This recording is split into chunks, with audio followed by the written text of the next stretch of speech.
Good morning, everybody. It is June 25th, 2023, Sunday. It is 3:27 in the morning. Okay, this is part 2 of Exposing Satan's Playbook.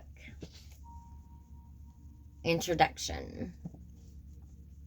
Without going into details, an official in a very high position with links to American military planning for the Vietnam War was promised a very high and lucrative position in the new administration if he would assist in the strategy.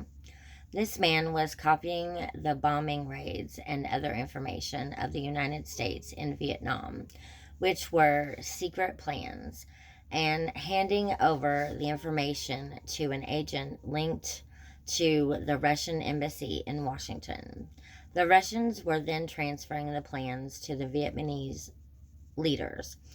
Part of the break-in was linked to a belief that the Russians may have compiled personal information on the man who was stealing the plans and were actually blackmailing him to hold him as a hostage by claiming that if the information the CIA had about him was released, he would, in that day, lose his job in the government.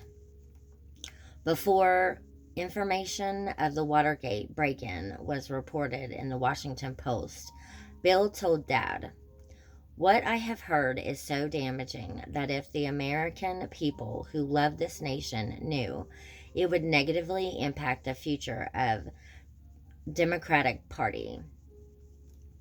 The evidence Bill heard and saw proved there were active socialists and communists in America working within the system against American forces in the war to discredit the president.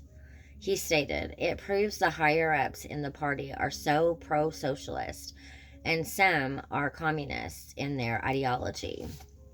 Bill predicted that Nixon could be the brunt of the news stories and would be forced to step down in embarrassment. Several days later, the news broke across Northern Virginia of the break-in and spread like wildfire throughout the world. There are more details that my father suggested I never share, but I think that you get the picture. You cannot win a war when the enemy knows your battle plans. However, what if you knew your enemy's strategies? How would that change the outcome of your conflicts? Now switch the scene. You have been a Christian for several years, and by using scripture and practical daily experience, you have discovered how your archenemy thinks and works. You are a strategy soldier and understand your strengths and weaknesses and where in the future you could be vulnerable. You have discovered the need to close the front and back doors of your life. The front door being the things that people see, and the back door being the secret entrances that the enemy often uses to avoid being detected. The secret things. Okay, so that is all for part 2 of the introduction to Exposing Satan's Handbook. If you like this content, like this video, or comment below. Thank you very much, and thank you for watching.